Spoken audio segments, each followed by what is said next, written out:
Франциска во срцето на Ватикан со свечена литургија во базилката Свети Петар се одбележува Великден, најголемиот христијански празник.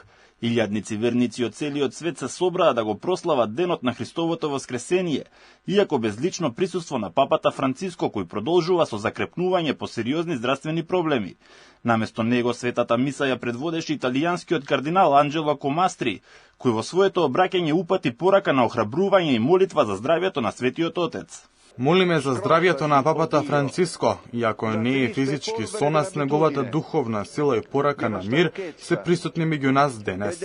Папата неодамна беше пуштен од болница по повеќенеделно лекување, но според официјални извори од Ватикан неговите говорни и физички способности се уште се ограничени и лекарите препорачуваат целосен одмор. Во Рим се проценува дека овој великденски викенд го посетуваат над 1 милион луѓе, а меѓу нив и американскиот подпредседател Џејмс Доналд Венс, кој присуствуваше на мисата со своето семејство. Овој ден за мене и моето семејство има длабоко значење. Присуството овде е благослов и потсетник на вредностите кои не обединуваат. А додека светот го слави воскресението на Христос, пристигна и веста за привремено примирие меѓу Русија и Украина во чест на Великден.